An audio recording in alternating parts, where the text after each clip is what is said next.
যুক্তরাজ্যে করোনার নতুন ধরন ছড়িয়ে পড়ায় সৌদি আরব, ওমান, কুয়েতের সব ধরনের বিমান চলাচল বন্ধ ঘোষণা করা হয়েছে। ফলে বাংলাদেশ থেকে প্রতি মাসে যে ২০-৩০ হাজার অভিবাসী কর্মী বিদেশে যান, তাদের বিদেশ যাত্রা অনিশ্চয়তার মধ্যে পড়েছে। ৪০ হাজার অভিবাসী কর্মীকে পড়তে হচ্ছে ভিসা বাতিল হবার আশঙ্কায়। আর যাদের ভিসা প্রক্রিয়াধীন আছে, এরকম লক্ষাধিক অভিবাসী কর্মীকে পড়তে হবে আর্থিক ক্ষতির মুখে। গত ৮ মাসে করোনা মহামারীতে গত ৮ মাসে শুধু মধ্যপ্রাচ্য থেকেই ৩,২৬,০০০-এরও বেশি অভিবাসী কর্মী ফেরত এসেছেন। কি হতে চলেছে এই অভিবাসী কর্মীদের ভাগ্যে? যাদের পাঠানো রেমিটেন্সের রেকর্ড করছে বাংলাদেশ, তাদের নিয়ে এই মহামারীতে কি ভাবছে সরকার? এই আলোচনায় রাজকাহনী আছে শারমিন চৌধুরী। আমার সাথে অতিথি হিসেবে সংযুক্ত আছেন প্রবাসী কল্যাণ ও বৈদেশিক কর্মসংস্থান মন্ত্রণালয়ের অতিরিক্ত সচিব মোহাম্মদ শহীদুল আলম এনডিসি, আছেন বেসামরিক বিমান চলাচল কর্তৃপক্ষের চেয়ারম্যান এম মফিদুর রহমান এবং আছেন বাইরা মহাসচিব শামীম আহমেদ চৌধুরী নোমান। স্বাগত জানাচ্ছি আপনাদের তিনজনকে। আজকের রাজকাহনীর শিরোনাম যেটি ঠিক করেছি, আবার ফ্লাইট বাতিল, কি হবে অভিবাসীদের। আমি আমি জনাব মফিদুর রহমান, আপনার কাছ থেকে শুরু করতে চাই যে প্রশ্নটি আসলে অভিবাসী শ্রমিকদের বা যারা যাত্রী ছিলেন সেদিন সবার প্রথম যে প্রশ্নটি, যে হঠাৎ করে এরকম ফ্লাইট বাতিল করে দেওয়া হলো, তাদেরকে কেন জানানো হলো না? তারা অনেক ভোগান্তিতে পড়েছেন, অনেকের আবার ফিরে যাবার মতো সেই টাকাটাও আর অবশিষ্ট নেই। এই অবস্থায় মানে তাদেরকে একটু স্পষ্ট করবেন যে কেন তাদেরকে হঠাৎ জানানো, মানে তাদের জানানো গেল না, জানানোর সুযোগ কি ছিল না? ধন্যবাদ। আসলে এই যে ঘটনাটা ঘটেছে, এটা একটা রাষ্ট্রীয় সিদ্ধান্তের কারণে। রাষ্ট্রীয় সিদ্ধান্তটা তারা নিয়েছে যে তাদের করোনা এফেক্ট প্রশমন করার জন্য তারা তাদের দেশে বন্ধ করে দিয়েছে। এক্ষেত্রে আসলে এয়ারলাইন্সের কোনো টাইম ছিল না অ্যান্টিসিপেট করা অথবা আগে থেকে যে সম্মানিত যাত্রীকে অবহিত করার ব্যাপারটা। এই কারণে এটা ঘটে গেছে যে ৩টা এয়ারলাইন্স হঠাৎ করে বন্ধ করে দিয়েছে বাংলাদেশে সহ অন্যান্য সব দেশই আন্তর্জাতিক রুটে তাদের বিমান চলাচল পরিবহন করাটা আর কি। এখানে কিন্তু আগে থেকে প্যাসেঞ্জারদেরকে বলার তাদের কোনো সুযোগ তাদের ছিল না আর কি। কারণ যেহেতু এটা ওই তাদের দেশের সিভিল এভিয়েশন অর্থাৎ ওই দেশের সরকারের থেকে ডিসিশন গুলো নিয়েছে। জি, ধন্যবাদ। আমরাও এরকমটা ভাবছি কিনা সেটি নিয়েও নিশ্চয়ই আপনার কাছে আসবো, জানতে চাইবো যে করোনার ঝুঁকি নিয়ে আমাদের বিমানবন্দর বন্ধ করা বা এসব নিয়ে নিশ্চয়ই আপনার কাছে জানতে চাইবো। আমি জনাব শামীম আহমেদ চৌধুরী নোমান, আসলে কি অবস্থায় পড়তে যাচ্ছে, কেমন আশঙ্কা করছেন? আপনারাই বলছেন যে ৪০ হাজার অভিবাসী কর্মী ভিসা বাতিলের আশঙ্কায় আছে। সংকটটা কেমন হতে যাচ্ছে, কি চিত্র দেখতে পাচ্ছেন? ওয়েল, এটি আপনি যেটি বলবো যে আমরা এক কথা যেটা বলি মরার উপরে খাড়ার ঘা আর কি, যেটি হলো যে এই সেক্টরটি কমপ্লিটলি গত ৮-৯ মাস একেবারে স্থবির অবস্থায় ছিল। আপনি জানেন যে এই একমাত্র সেক্টর যার মাধ্যমে দেশে ১৮ বিলিয়নের উপরে রেমিটেন্স আসে এবং ৭ থেকে ৮ লক্ষ লোকের কর্মসংস্থান প্রতি বছর হয়ে থাকে। তার মানে এই সেক্টরটি শুধু আমাদের রেমিটেন্স না, এই সেক্টরে যেটি হচ্ছে যে আমরা এমপ্লয়মেন্টের একটা বিশাল ওভারসিজ এমপ্লয়মেন্টের বিরাট একটা সুযোগ রয়ে গেছে। সেই ক্ষেত্রে আমরা এই পর্যন্ত হিসাব করে দেখলে আমাদের ২ লক্ষ কর্মী এখনো যেতে পারেনি এবং এই জাস্ট গত বর্ডার গুলো খুলবার পরে আস্তে আস্তে এটি স্বাভাবিক অবস্থায় আসছে। আমরা মিডল ইস্ট কান্ট্রি গুলো থেকে নতুন ডিমান্ড এবং পুরাতন কর্মীদের যাওয়ার যে ব্যবস্থাটি শুরু হয়েছিল এবং এখন অ্যাভারেজে প্রতিদিন প্রায় অলমোস্ট ১২০০ থেকে ১৫০০ লোকের ইমিগ্রেশন শুরু হয়েছিল। সো এরকম একটি অবস্থায় উইদাউট এনি প্রায়ার নোটিস এই যে ফ্লাইটটা বন্ধ হয়ে গেল, সেখানে যে অবস্থায় আমরা পড়েছি সেটি হলো যাদের ছুটিতে যারা এসেছিলেন তারা অনেক কষ্ট করে তাদের রিনিউ করেছিলেন এবং তাদের যে রিনিউয়ালটি কারো ১ সপ্তাহ বা ২ সপ্তাহ ছিল, তারা আবার যারা ছুটিতে এসেছিলেন মাঝখানে তাদেরও ভিসাটি এক্সপায়ার শেষ সময়, কিন্তু যারা ছুটিতে আসেন নর্মালি তারা কিন্তু শেষের দিকে ফ্লাইটে যেতে চেষ্টা করে ছুটিটা সম্পূর্ণ কাটিয়ে। তাহলে তাদের যে ভিসাগুলো এক্সপায়ার হয়ে যাওয়া আবার সেই ক্ষেত্রে তারা কি করে এটা রিনিউ করবে সেটি কিন্তু একটি বড় সমস্যার মধ্যে পড়ে আসছে। সেকেন্ডলি হলো আমাদের কাছে যে ভিসাগুলো প্রক্রিয়াধীন ছিল প্রায় মিডল ইস্ট স্পেশালি সৌদি আরবের জন্য অলমোস্ট ৭৫,০০০, তার মধ্যে আমরা দেখেছি প্রায় ৪০,০০০ ভিসা স্ট্যাম্প করা ছিল, বাকিগুলো অন্য প্রক্রিয়াধীন ছিল।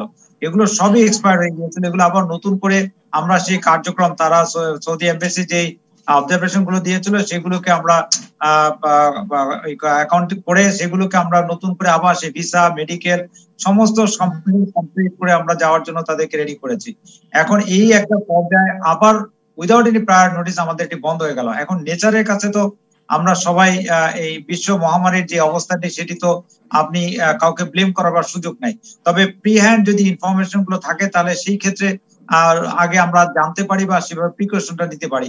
অল অফ এ সাডেন যদি মাঝপথে আপনি বন্ধ করে দেন সেই ক্ষেত্রে এই সেক্টরটি এমনি একটি, আমরা আগেও বলেছি অনেকবার, আপনার এই অনুষ্ঠানে কথা হয়েছে যে এর আগে আমরা প্রায় 1500 থেকে 2000 কোটি টাকার একটি অবস্থার আটকার মধ্যে পড়ে গেছিলাম যখন এই ভিসাগুলো বন্ধ হয়ে যায়, প্রায় লক্ষাধিক লোকের, যেগুলো আমরা নতুন ভিসার কথা বলছি যেগুলো প্রক্রিয়াধীন ছিল। এখন আবারও আমাদের নতুন করে সে খরচ করে কর্মীরা আবার যাওয়ার জন্য রেডি হয়েছেন। এখন যদি আবার তাদের এই ভিসাটা আনসার্টেন হয়ে যায়, এখন যেমন বলা হয়েছে 1 সপ্তাহ, ইট ইজ ফাইন, 1 সপ্তাহ আমরা সামহাও হয়তো কভার করতে পারবো। এটা যদি প্রলং করে তাহলে কিন্তু আরেকটা ডিজাস্টারের মধ্যে আমরা পড়বো। সেই ক্ষেত্রে আবারও যে খরচটি এখন কষ্ট করে করা হলো সেটি রিকভার করার কিন্তু কোনো জায়গা আর থাকবে না। সেখানে যিনি যাচ্ছেন কর্মী ভাইরা তারা যেমন বিপদে পড়বেন, তেমনি আমরা যারা এই সেক্টরে সার্ভিস দেওয়ার জন্য আছি আমরাও কিন্তু বিশাল ফাইন্যান্সিয়াল ক্রাইসিস নিশ্চয়ই আপনাদের সেক্টরের অবস্থার কথাও একটু জানতে চাইবো, কিন্তু এই যে যারা অনিশ্চয়তার মধ্যে পড়ে গেলেন, আমি জনাব শহীদুল আলম আপনার কাছ থেকে জানতে চাই যে প্রবাসী কল্যাণ মন্ত্রী বলছেন যে দুশ্চিন্তার কোনো কারণ নাই, কিন্তু এই দুশ্চিন্তাটা যে ভিসা বাতিল হয়ে যেতে পারে, একবার বাতিল হয়ে গেল, কষ্ট, তাদের নানান রকম কষ্ট সৃষ্টি, তারা আবার রেডি করলেন যেটির কথা বলছিলেন জনাব নোমান, তারপরে আবার যে ভিসা বাতিলের সংখ্যায় তাদেরকে পড়তে হচ্ছে, এই জন্য আসলে কোনো ভাবনা আছে কিনা আপনাদের? আপনাকে ধন্যবাদ জানাচ্ছি যে আসলে দুশ্চিন্তা করে তো কোনো সমাধান হয় না। এটি একটি বিশ্ব পরিসরের ব্যাপার, কালেকটিভ রেসপন্সিবিলিটির ব্যাপার। আমরা আমাদের ভাই বোনদেরকে কাজের জন্য বিদেশে পাঠাই, যে দেশে পাঠাই সে দেশের গ্রহণ করার একটি ব্যাপার আছে। সেখানকার প্যান্ডেমিকের অবস্থাটি কি, বিমানের কি কি ফ্যাসিলিটি যাচ্ছে, সে দেশের কারখানা যদি বন্ধ থাকে, কর্মক্ষেত্র যদি বন্ধ থাকে, তাহলে সকল কিছু কিন্তু ওলট পালট হয়ে যেতে পারে। তো সেক্ষেত্রে আমরা যেটা বলতে চাই, মাননীয় মন্ত্রী ইমরান আহমেদ এমপি মহোদয় যেটা বলেছেন যে চিন্তার কারণ নেই, আসলে মানুষ তো চিন্তার ঊর্ধ্বে উঠতে পারে না। আমি বলবো যে ভেঙে পড়ার কারণ নেই। সারা পৃথিবী যেভাবে ক্ষতিগ্রস্ত হয়েছে এবং আমাদের যে পরিমাণ কর্মী ফেরত আসার কথা ছিল সেটাকে আমরা গতিটা কিছুটা স্লথ করতে পেরেছি, অর্থাৎ একেবারে ঝাঁকে ঝাঁকে মানুষ ফেরত আসছে এই অবস্থাটি নেই। এখন যাবার যে প্রক্রিয়া শুরু হয়েছিল সেই প্রক্রিয়াটি বন্ধ হয়ে যাওয়ার একটি উপায় তৈরি হয়েছে, সুতরাং বাধাগ্রস্ত হবে। আমি যেটা বলবো সেটি হচ্ছে যে প্রক্রিয়া একবার থেমে গেলে আবার চালু করাটি খুবই কষ্টের ব্যাপার, এবং এটার সাথে একদিন 2 দিনের ব্যাপার না। হঠাৎ করে থেমে গেলে এই প্রক্রিয়াটি চালু হতে আমাদের যারা ভিসা ইস্যুকারী সে সমস্ত দেশের আবার নতুন করে সাজার ব্যাপার, তার আবার নতুন করে প্রক্রিয়াটি শুরু করার ব্যাপার। সুতরাং আমাদের দুঃসময়ে ভেঙে পড়ার চাইতে, দুশ্চিন্তাগ্রস্ত হওয়ার চাইতে কি করে আমরা আবার নতুন করে যেতে পারবো, আমাদের কর্মীরা শুধু বিদেশে গেলেই হবে না, সেখানে যাতে সুস্থ থাকবে এবং সুস্থভাবে কাজ করবে, সেই কর্মপরিবেশটি কবে পাবো তার জন্য আমাদেরকে আসলে কিছুটা হয়তো অপেক্ষা করতে হবে। আমরা তো চাই না যে বিপদের মধ্যে আমাদের কর্মীরা বাইরে চলে যাক। আমি শুধু যাও পাখি ভালো তারে বললে তার হবে না, যে উড়ে গেল আর আমার ভাই, একজনের স্বামী, একজনের বাবা সে ওখানে সুখে থাকবে তা তো নয়। আমরা নিরাপদ কর্মপরিবেশে সে যেন যে কাজ করতে পারে, সে তার অর্জিত আয়টি দেশে পাঠাতে পারে, সুস্থ থাকে, এরকম একটা পরিবেশের আকাঙ্ক্ষী, এবং তার জন্য আমাদেরকে মানসিকভাবে বলিষ্ঠতা রাখতেই হবে। যে কোনো পরিস্থিতি হোক আমাদেরকে ঘুরে দাঁড়াবার জন্য প্রস্তুত হয়ে থাকতে হবে, এটাই আমার বক্তব্য। নিশ্চয়ই একটা দুঃসময় চলছে। জনাব শহীদুল আলম, আপনি বলছিলেন ফেরত আসার গতিটা যেন স্লোথ করা যায়, সেটি সেই জন্য আপনারা কাজ করেছেন। সেটি আসলে কিভাবে সম্ভব হচ্ছে, মানে কতটা স্লোথ করা যাচ্ছে, কিভাবে যাচ্ছে? সেটি হচ্ছে, যদি চিন্তা করেন যে মার্চ থেকে ডিসেম্বর পর্যন্ত যে সময়টি গেছে, যদি স্বাভাবিক সময় হতো তাহলে ছুটিতেই কিন্তু প্রতি মাসে যে কর্মী আসতো তাদের 4 থেকে 5 লক্ষ কর্মী ছুটি কাটাতে আসার কথা ছিল। এসছে যেটা সেটি হচ্ছে 3 লাখ প্লাস। এর ভিতরে নিয়মিত কর্মী যাদের চুক্তির মেয়াদ শেষ হয়েছে, কেউ কোনো মামলার কারণে আটক ছিল, কারোর হচ্ছে যে বয়স বেড়েছে, নানা কারণে কিন্তু তারা ফেরত এসেছে। এবং ফেরত আসার ব্যাপারে যে গুজব ছড়ানো হয়েছিল 10 লক্ষ লোক ফেরত আসবে, তার তুলনায় 3 লক্ষ তো খুব বেশি নয়। এবং এটি স্বাভাবিক সময়ে ছুটিতে যে পরিমাণ কর্মী ফেরত আসতো তার সংখ্যার সাথে কাছাকাছি। এই কারণে আমরা বলবো যে কর্মী কিছুটা ফেরত আসাটা কমেছে, এবং এটা সম্ভব হয়েছে পররাষ্ট্র মন্ত্রণালয় এবং প্রবাসী কল্যাণ ও বৈদেশিক কর্মসংস্থান মন্ত্রণালয়ের যে বৈদেশিক মিশন, শ্রম কল্যাণ উইং, শ্রম কল্যাণ অফিসার এবং আমাদের মন্ত্রী মহোদয়দের আন্তরিকতা, ওনাদের পত্র লেখা, এমনকি মাননীয় প্রধানমন্ত্রী শেখ হাসিনারও রাষ্ট্রীয় পর্যায়ে যোগাযোগের মধ্য দিয়ে বাংলাদেশের প্রতি যে আন্তরিকতা আমাদের শ্রমবাজার গুলো দেখিয়েছে, তার জন্য আমাদেরকে অবশ্যই কৃতজ্ঞতা প্রকাশ করতে হবে। আর আমি যেটা বলবো সেটি হচ্ছে যে আমরা সুসময়ে যাদের দালান বানিয়ে দিলাম, যাদের রাস্তা বানিয়ে দিলাম, যাদের ঘরে শান্তি এনে দিলাম, যাদের অর্থনীতিতে অবদান রাখলাম, সেই সমস্ত কান্ট্রিগুলো বিপদের সময় আমার কর্মীকে দেশে ফেরত পাঠিয়ে দেবে, এটাও তো কোনো ভালো ব্যবস্থা হতে পারে না। এটা অবশ্যই মানবিক ব্যবস্থা হতে পারে না।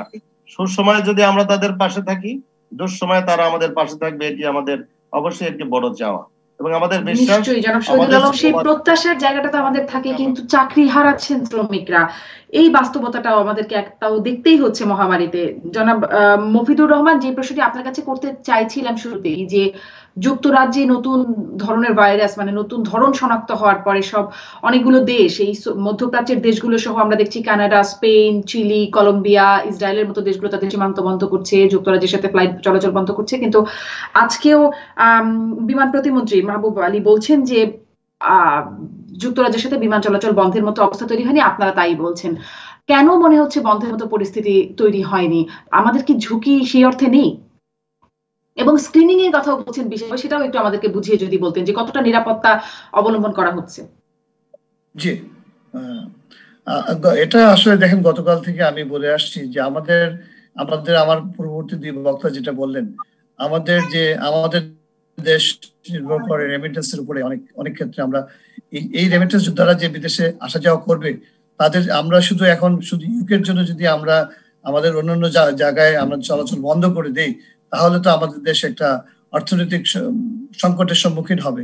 এইসব সবগুলোর দিকে বিবেচনা করে আমি পার্সোনালি যেটা গতকাল থেকে মনে করছিলাম যে না, আমরা যেটা করতে পারি, যে ঝুঁকিটা অবশ্যই আছে এখানে, ইউকেতে যে ঝুঁকিটা আছে, এটাতে আমাদের দেশে যেহেতু প্রতিনিয়ত ওখান থেকে যাত্রী আসা যাওয়া করছেন, এই ঝুঁকিটা কিভাবে প্রশমন করা যায়।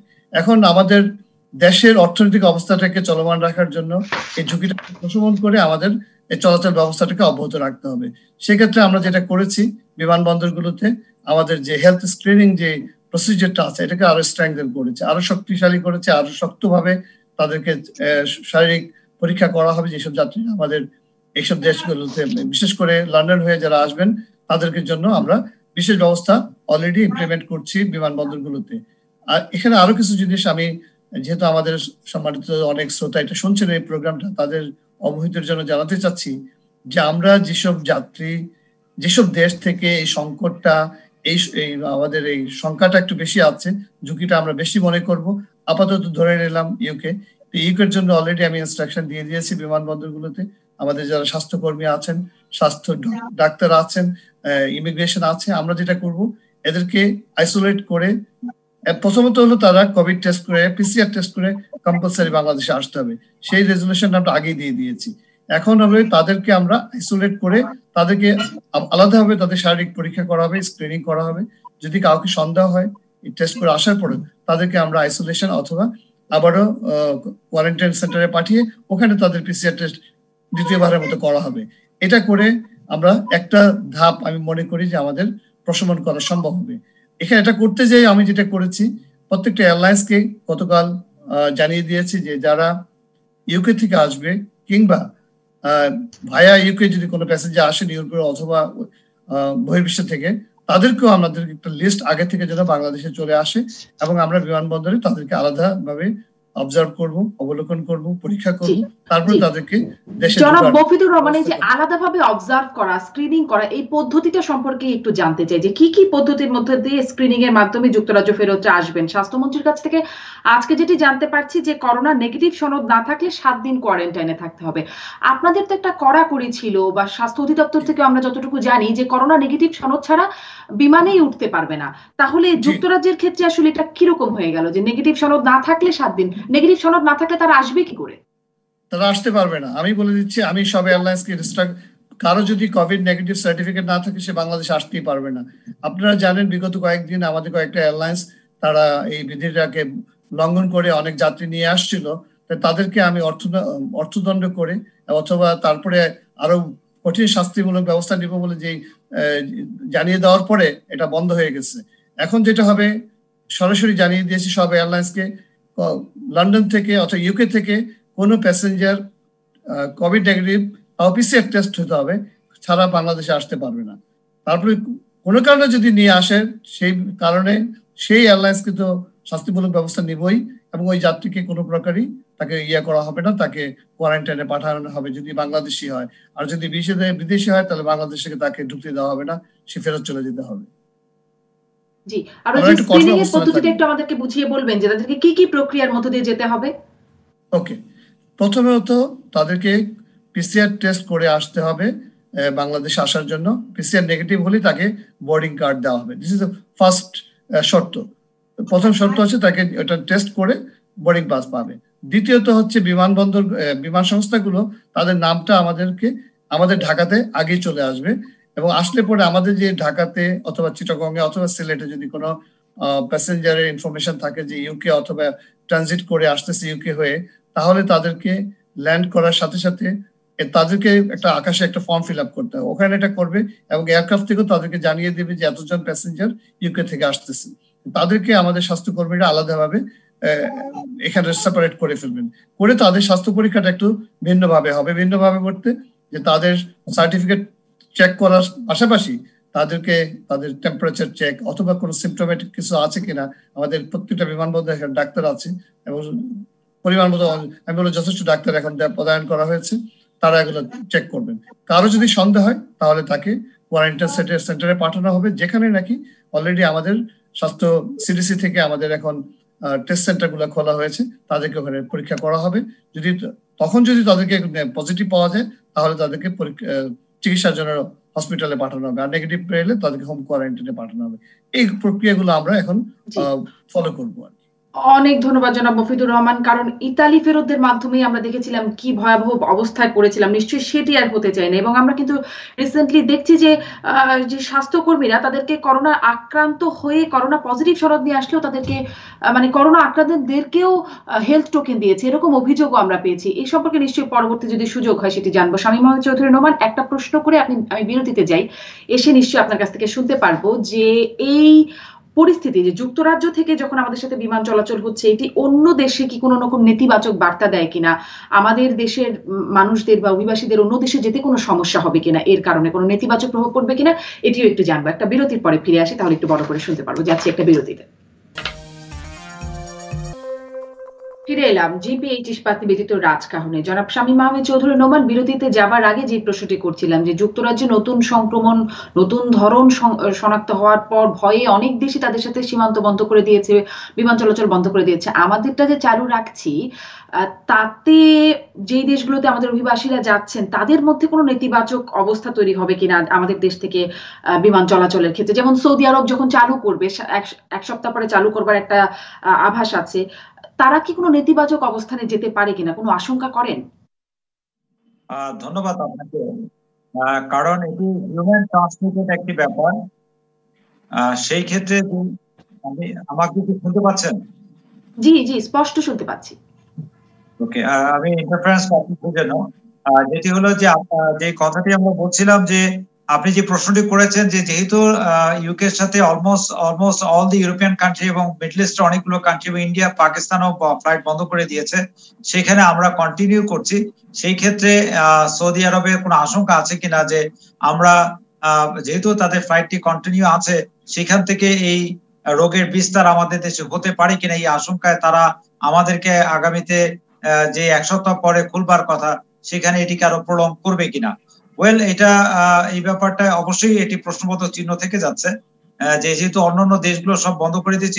এই ব্যাপারে আমাদের সরকার হয়তো এগুলো চিন্তা করবেন, যারা আমাদের থিঙ্ক ট্যাঙ্ক আছেন, আমাদের পররাষ্ট্রমন্ত্রী মহোদয় আছেন, আমাদের বিমানের এখানে সিএবির ইসে আছেন এবং অন্যান্য যারা আছেন, তারা অবশ্যই মাথায় এটি রাখবেন। কারণ আমরা চাই না কোনোভাবেই যেন আমাদের এই যেটি আমরা বলছি যে ওভারসিজ এমপ্লয়মেন্টটি কোনোভাবেই বাধাগ্রস্ত হোক। কারণ এটি অলরেডি এমন একটি পর্যায়ে যে দাঁড়িয়ে আছে, সেখান থেকে আমরা আবার পুনরায় ঘুরে আসবার যে সুযোগটি হয়েছে, সেটি যদি আবার বাধাগ্রস্ত হয়, এবার কিন্তু এটি সাস্টেইন করবা খুব ডিফিকাল্ট হয়ে যাবে আমাদের কর্মী ভাইদের জন্য, আমাদের সেক্টরে আমরা যারা কাজ করি। তো সেটি সেই জায়গাটায় বিবেচনায় নিয়ে যেটি দেশের জন্য এবং জনস্বার্থে যেটি ভালো হবে সেই সিদ্ধান্তটি তারা নিবেন। তবে এখন প্রথম দিকের যে এখনকার যে অবস্থাটা, এখন আমাদের দেশে যে সুরক্ষার যে ব্যবস্থাটি বা এইটিকে প্রতিরোধ করবার জন্য যে সরকারি উদ্যোগগুলো, সেগুলো আগের চেয়ে অনেকটাই আমি বলবো যে অবকাঠামোগত দিক থেকে অনেকটাই আমরা অনেকটা ভালো অবস্থানে আছি। বাট তবুও আমরা যতটা সম্ভব এটিকে আরো শক্তভাবে মেনটেন না করতে পারলে পরবর্তীতে আমরা এটার ভুক্তভোগী হয়ে গেলে it will be very difficult for us to survive. এটি একটি দিক। আরেকটি হলো আমরা যেটি বলতে যাচ্ছি যে এখনই আমরা যেটি দেখেছি, এর আগে যখন বর্ডারটি ওপেন হয়েছিল তখন একটি বিশৃঙ্খলা হয়েছিল। তো এই ক্ষেত্রে যদি আমরা প্রথম থেকেই, এখন যদি আমরা জানি আমাদের মাননীয় এডিশনাল সেক্রেটারি মহোদয় এখানে আছেন, সেটি হয়তো তার আমি শেয়ার করবার জন্য বলছি যে আমরা জানি যে পররাষ্ট্র মন্ত্রণালয়, আমাদের প্রবাসী কল্যাণ মন্ত্রণালয় থেকে বিএমইটির মাধ্যমে একটি অ্যাপস, একটি লিঙ্ক দেওয়া হয়েছিল যেখানে যারা যেতে পারেননি বিদেশে তাদের একটি রেজিস্ট্রেশন করবার জন্য। তো এটি যদি আবার আগামীকালকে থেকে আপনাদের টিভি স্ক্রলে এগুলো দিয়ে দেওয়া হয়, যাতে যারা যেতে পারেন তারা যেন তাদের নিবন্ধনটি করতে পারেন, তাহলে তাদের রেকর্ডটি যদি থাকে এটি কিন্তু সবার জন্য সুবিধা হবে। যেমন যারা বিমানে যেতে পারেননি বা যাদের ভিসার মেয়াদ শেষ হয়ে গেছে, ইনফরমেশন গুলো থাকলে, আপডেটেড ইনফরমেশন গুলো থাকলে সেগুলো পরবর্তীতে তাদেরকে প্রায়োরিটি বেসিসে তাদেরকে যখন বর্ডারটি খুলবে সে ব্যাপারে তাদের অগ্রাধিকার ভিত্তিকে দেওয়ার ব্যবস্থা করা যেতে পারে, সেখানে বিশৃঙ্খলাটা হবে না। আরেকটি হলো, যেখানে আমাদের মফিদুর রহমান সাহেব এখানে আছেন, আমি সেটি বলতে চাচ্ছি যে আমি জানি না এটি বিমানের আওতার মধ্যে আছে কিনা। সেটি হলো বিমান অলরেডি ডিসিশন নিয়েছে যে যেসব প্যাসেঞ্জাররা যেতে পারেনি, যাদের টিকিট করা ছিল, তাদেরকে তারা আবারও বিনা খরচে তাদের টিকিটটি যখন অর্ডারটি রিওপেন হবে তারা করে দিবে। কিন্তু আমাদের কিন্তু একটু বড় সংখ্যায় কর্মী কিন্তু বিমান ছাড়া অন্যান্য ক্যারিয়ারে যান। এখন সেই ক্যারিয়ারটি এই বিমান যে পদক্ষেপটি নিয়েছে তারা সেটি করতে বাধ্য কিনা, এবং তাদেরকে বিমান বা আমাদের বেসামরিক বিমান মন্ত্রণালয় এই ব্যাপারে তাদেরকে কোনো নোটিফাই করবেন কিনা যে তারা যেন এই কাজটি করে, না হলে আমাদের কর্মীরা আরো বিপদে পড়বে। এটি একটি। আরেকটি হলো, আমরা টিকিট প্রাইসটি দেখতে পাচ্ছি রকেট হাই হয়ে যায়। এই যখন এই ক্রাইসিসটি হয় তখন আমরা দেখতে পাই যে $300 টিকিট আমাদেরকে প্রায় $1,500 দিয়ে কিনতে হয়। এই জায়গাটায় কিভাবে আমরা সেটিকে নিয়ন্ত্রণ করতে পারি, নাহলে এটি শ্রমবাজারকে, বৈদেশিক কর্মসংস্থান শ্রমবাজারকে সাংঘাতিকভাবে ক্ষতিগ্রস্ত করে। যেখানে আমরা বলছি যে এমনি আমরা করোনাকালীন সময় এই কর্মীরা বা আমরা এই সেক্টরে যারা আছে অলরেডি আমরা কিন্তু অনেকভাবে ফাইন্যান্সিয়ালি সাফারার, সেখানে যদি আবার এই টিকিটের বাড়তি টাকাটা চলে আসে, এটা কিন্তু অ্যাফোর্ড করা কোনোভাবেই সম্ভব হবে না। সেই ক্ষেত্রে যদি এখন থেকে একটি ব্যবস্থা নেওয়া হয় যাতে এই টিকিটের মূল্যটি কোনোভাবেই না বাড়ে এবং এই কর্মীদের জন্য একটি সাশ্রয়ী মূল্যে টিকিটের ব্যবস্থা করা হয়, তাহলে সেই ক্ষেত্রে আমাদের যে কর্মী ভাইরা ক্ষতিগ্রস্ত হয়েছেন তাদের আগামীতে যাওয়ার সময় এই জায়গাটা তাদের জন্য সহজতর হবে। আমরা এই জায়গাটি আমি আমার বাকি দুই অতিথিদের কাছ থেকে জানতে চাই যে সাশ্রয়ী করার বিষয়ে কি ভাবনা চিন্তা আছে। জনাব মফিদুর রহমান যদি একটু সংক্ষেপে বলেন এই বিষয়ে আপনারা ভাবছেন কিনা, শামীম আহমেদ চৌধুরী যে প্রস্তাবনাগুলো দিচ্ছেন অভিবাসী কর্মীদের সুবিধার্থে, এগুলো আপনাদের ভাবনায় আছে কিনা? জি জি, ধন্যবাদ। শামীম আহমেদ সাহেব যেটা বললেন যথার্থই বলেছেন, যে আমরা যে যারা আমাদের সম্মানিত যাত্রী যারা যেতে পারছেন না তাদের জন্য আমাদের কি চিন্তা ভাবনা আছে। আমি এখানে সকলে অবগতির জন্য জানাতে যাচ্ছি যে আসলে এই জিনিসটা তো আগেও ঘটেছিল, যে যারা যেতে পারে নাই পরে তারা এয়ারলাইন্স গুলোকে বলা ছিল এবং এয়ারলাইন্স গুলো কিন্তু তাদেরকে এই বিনা অতিরিক্ত টাকায় টিকিট দিচ্ছিল, নতুন করে টিকিট কাটতে হচ্ছিল না, তাদেরকে দিচ্ছিল। কিন্তু সমস্যাটা অন্য জায়গায়। সমস্যাটা হলো যে অনেককে তো ধরেন যারা গত এক সপ্তাহ যেমন যাওয়ার কথা ছিল, বাট বর্তমানে যারা যাওয়ার ডেট আছে অথবা আগামী 15 দিন পরে যাদের ডেট ফিক্স করা আছে তারা তো আগে থেকে যাবে। এইটাই তখন শিডিউলিংটা তাদের জন্য ডিফিকাল্ট হয়ে যায়। যারা মিস করে যায় তাদেরকে দেখা যাচ্ছে যে তারা সময় মতো যেতে পারছে না, তারা পরবর্তীতে যেতে হচ্ছে। এই সিচুয়েশনটা আমরা যেটা আগে যেটা করেছি সেটা হলো আমরা এই মন্ত্রণালয়, আমাদের প্রবাসী কল্যাণ, বৈদেশিক, আমাদের পররাষ্ট্র মন্ত্রণালয় এবং আমাদের মন্ত্রণালয় মিশিয়ে আমরা, এবং আমি পার্সোনালি এয়ারলাইন্স গুলোর সাথে কথা বলে আমরা যেটা করেছিলাম, কিছু এডিশনাল ফ্লাইট আমরা অ্যারেঞ্জ করেছিলাম, অতিরিক্ত ফ্লাইট আমাদেরকে স্পেশাল ফ্লাইট দিতে হয়েছিল, চার্টার ফ্লাইট দিতে হয়েছিল, দিয়ে আমরা ব্যাকলগ গুলোকে ক্লিয়ার। এটা এই যদি যদি এক সপ্তাহ এই পরিস্থিতি থাকে আমরা দেখা যাবে অনেক যাত্রী যেতে পারবেন না, তাদেরকে আমাদেরকে ওইরকম একটা অ্যারেঞ্জমেন্টে যে আমাদের যদি একটা ঝুঁকি থেকে যাবে, আমাদের স্পেশাল ফ্লাইট দিতে গেলে এখন দিনে দিনে সংখ্যা বেড়ে যাচ্ছে, আমাদের স্বাস্থ্যবিধি মেনে মানে বিপুল পরিমাণে বিমান চলাচল কঠিন হয়ে দাঁড়ায়, বাট আমাদের যাত্রীদের স্বার্থে আমরা এটা ভবিষ্যতে করবো। জি, নিশ্চয়ই জনাব মফিদুর রহমানের স্পেশাল ফ্লাইটের ব্যবস্থা, মানে এই আশ্বাসটি নিশ্চয়ই তাদের জন্য একটা বড় আশ্বাস হয়ে দাঁড়াবে।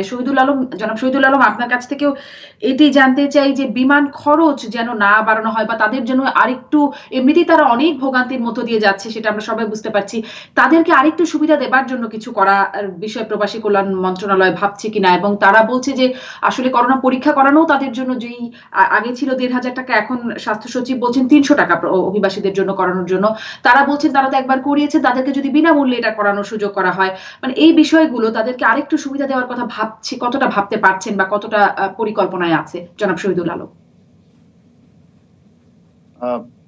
কথাগুলো আমরা হয়তো অল্প কজনেই বলছি, কিন্তু এর সাথে স্বার্থ আসলে কোটি মানুষের, এবং দুঃসময়ে ব্যবসা করা, অসাধু ব্যবসা করার মানসিকতাটি এখন থাকা উচিত নয়।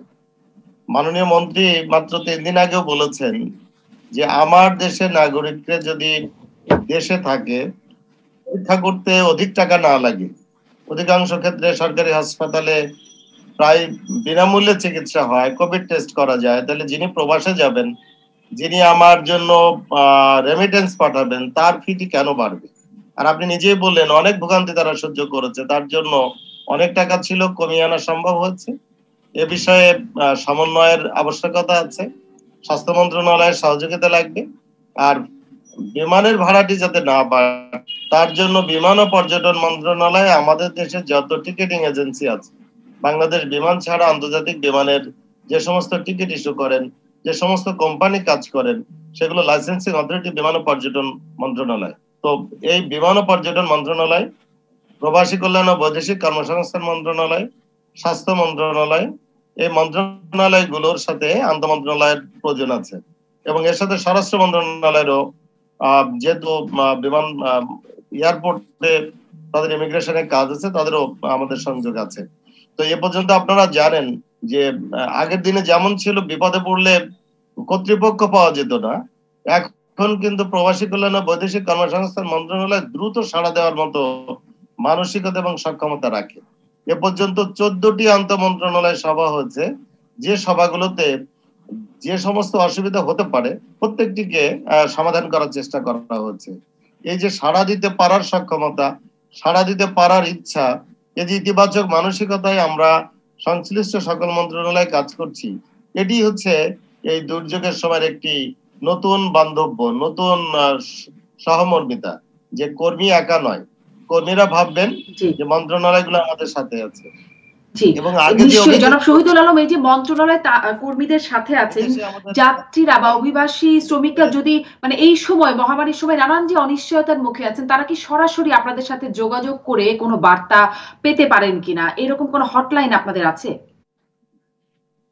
যে আমাদের তো একটি হটলাইন কল্যাণ বোর্ডের আওতায়, এটি হটলাইন তো আছেই। তাছাড়া আমার মন্ত্রী, মাননীয় মন্ত্রী ইমরান আহমেদ এমপি, তিনি এমন একজন মানুষ, তাকে কেউ যদি মেসেজ দেন, কেউ যদি দূর দেশ থেকে ইমেল করেন, প্রত্যেকটি তিনি জবাব দেন, নিজে কথা বলতেও আগ্রহী হন। সুতরাং আমাদের মন্ত্রণালয়টি এই মুহূর্তে আমরা বলতে পারি একটি টিম ওয়ার্কের মধ্য দিয়ে চলছে। আমরা কর্মীদের পাশে আছি। আমরা বিদেশে কর্মীদেরকে যেমন সহযোগিতা পাঠিয়েছিলাম, এবং আপনারা জানেন যে এদেশে যারা ফেরত এসেছে, কোনো না কোনো কারণে যেতে পারবে না বা যেতে ইচ্ছে করে না, করবে না, তাদের জন্য যে বড় অঙ্কের ঋণ সুবিধা আছে, সেটিও কিন্তু একটি বিবেচনার ব্যাপার। 700 কোটি টাকা আমাদের প্রবাসী কল্যাণ ব্যাংকের হাতে আছে, মাত্র 4% সুদে এই টাকাটি তারা নিতে পারেন যদি প্রকল্প তারা দাখিল করতে পারেন, এবং এটা আপনার কোনো জামানত ছাড়া। সুতরাং শুধু বিদেশে পাঠানোর জন্যই আমরা অস্থির নই, দেশেও যদি কেউ কিছু করতে চায়, কিছু দাঁড়াতে চায়, তার জন্য কিন্তু আমরা তাদের সকল সহযোগিতা উন্মুক্ত রেখেছি।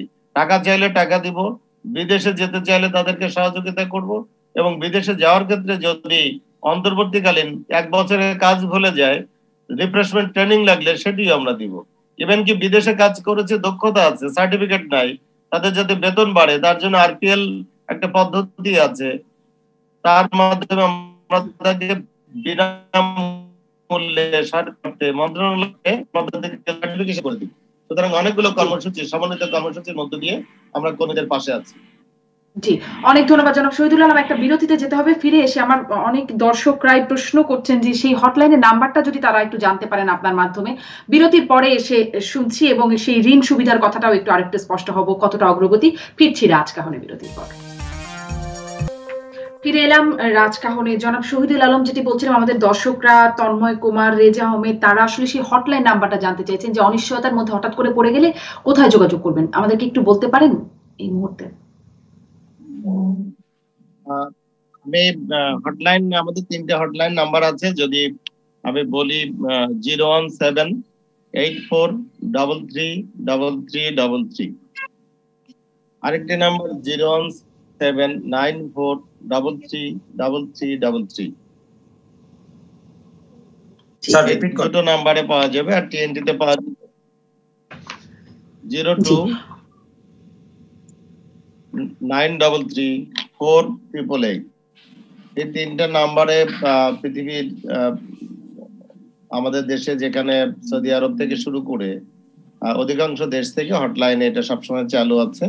এটা ওয়েজার্নার্স কল্যাণ বোর্ডের তত্ত্বাবধানে পরিচালিত হয়। হটলাইনে কর্মীরা কথা বলতে পারে। অনেক ধন্যবাদ জনাব শহীদুল আলম। নিশ্চয়ই যারা মানে অনিশ্চয়তার মধ্যে আছেন তারা যোগাযোগ করে অন্তত আশ্বস্ত হতে পারবেন, একটা বার্তা পেতে পারবেন। আপনি বলছিলেন যে যে প্রণোদনার কথা, 700 কোটি টাকার প্রণোদনার ঘোষণা করা হয়েছে, প্যাকেজ ঘোষণা করে, তার বাস্তবায়নটা একটু জানতে চাই। আসলে এই যে 4% সুদে ঋণ দেয়া, সেটা কি শুরু হয়েছে? পাচ্ছেন অভিবাসী কর্মীরা?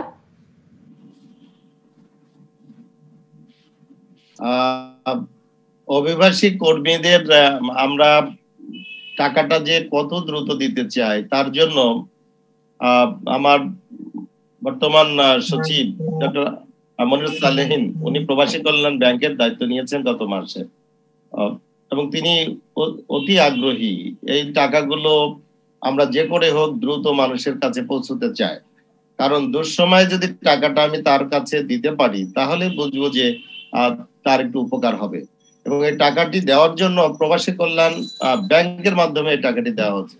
এবং আপনারা জানেন যে প্রবাসী কল্যাণ ব্যাংকটি প্রতি জেলায় এখন 67টি ব্রাঞ্চ আছে সারা দেশে।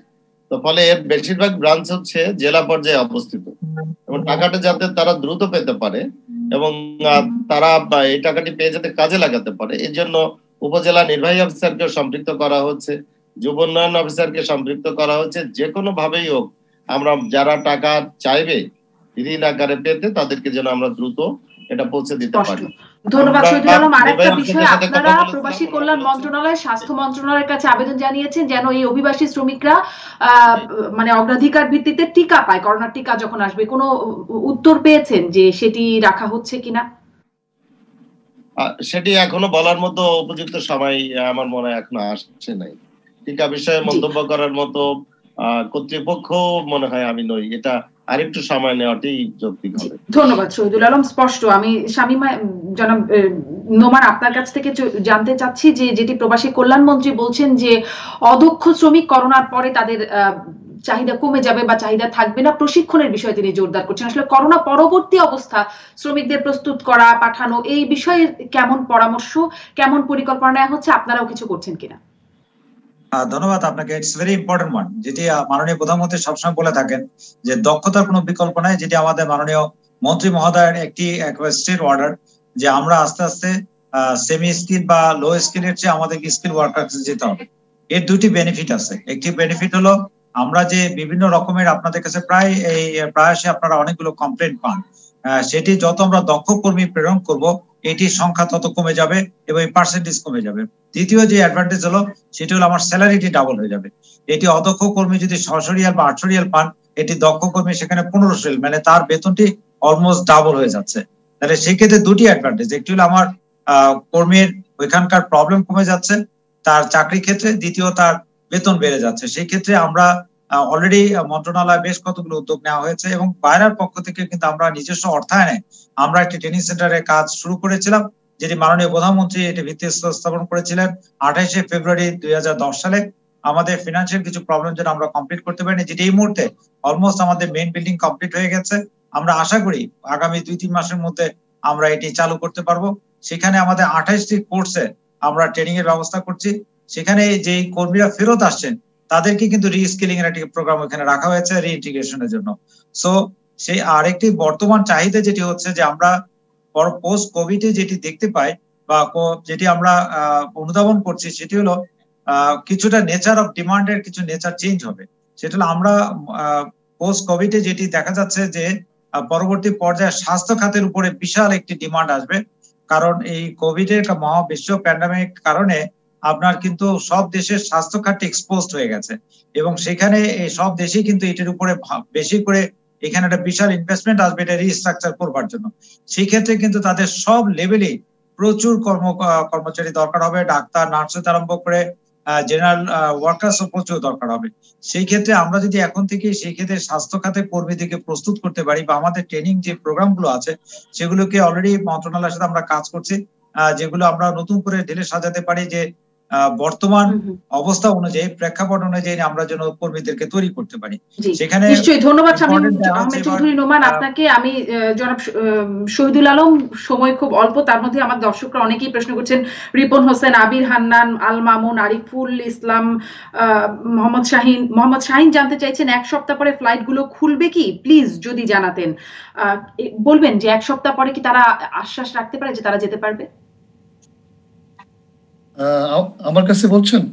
আচ্ছা, না যে এখন তো এই দেশগুলো বলছে যে তারা আপাতত এক সপ্তাহ দেখবে, তারা যে খুলবে কিনা এটা নিশ্চয়তা এখনো বলা যায় না। বাট এখন যে তারা সার্কুলারটা বের করেছে এখানে লেখা আছে সাময়িক, এক সপ্তাহ পরে তারা ফার্দার ডিসিশন নেবে। তবে আমার ধারণা হচ্ছে যে হয়তো বা এটা আরো দীর্ঘায়িত হতে পারে আমাদের। বাট আমরা যেটা আমরা করতে যাচ্ছি, প্রস্তুতিটা নিতে যাচ্ছি যে যাতে আমাদের দেশের উপরে লোকজনের আস্থা থাকে, আমরা যাতে আমাদের দেশে যাতে এই সংক্রমণটা বাড়তে না পারে এই জন্য সচেতনতা বৃদ্ধি করতে হবে এবং যেই আমরা স্বাস্থ্যবিধিগুলো আমরা দিচ্ছি এগুলোকে সবাইকে ফলো করতে হবে। এটাই আমরা করে আপাতত আমাদের এই পরিস্থিতিটা আমরা মোকাবিলা করতে পারবো। তবে ধরে রাখতে হবে এটা হয়তো বা কিছুদিন দীর্ঘায়িত হবে, আমরা অবলোকন করছি, আমরা বিভিন্ন ব্যবস্থা নিব যাতে করে সংক্রমণটা আমাদের দেশে ছড়াতে না পারে। জি, অনেক ধন্যবাদ। আর একটা বিষয় একটু যদি ছোট করে বলতেন যে মানে অভিবাসী কর্মীদের ভোগান্তির জায়গাটা তাদের সাথে আচরণ ভালো করা হয়নি, এটি একটা পুরনো অভিযোগ, এখনো আমার দর্শকরা অনেকে বলছেন, এই বিষয়ে কি আপনারা আরেকটু বিশেষ কাজ করছেন কিনা? যে আমি সিভিল এভিয়েশনের পক্ষ থেকে বলতে পারি যে আমরা এই বিভিন্ন এয়ারলাইন্স গুলোকে আমরা বিশেষ করে যারা এখানে টিকেটিং করছে তাদের সাথে এই ব্যাপারটা নিয়ে অনেক আলোচনা করেছি। আমি পার্সোনালি মিটিং করে প্রত্যেকটা এয়ারলাইন্স এর এখানে কান্ট্রি ম্যানেজার যারা তাদের সাথে কথা বলেছি যাতে নাকি তাদের সাথে এই ভোগান্তিটা, তাদের সাথে ব্যবহারটা তার একটু উন্নত করা যায়, কারণ সবাই মানসিকভাবে কিন্তু বিপর্যস্ত থাকে এই পর্যায়ে। অনেক ধন্যবাদ জনাব মফিদুর রহমান, অনেক ধন্যবাদ শামীম আহমেদ চৌধুরী নোমান এবং অনেক ধন্যবাদ জনাব শহীদুল আলম। আপনাদের তিনজনকে আজকের মতো বিদায় নিচ্ছি রাজকাহন থেকে।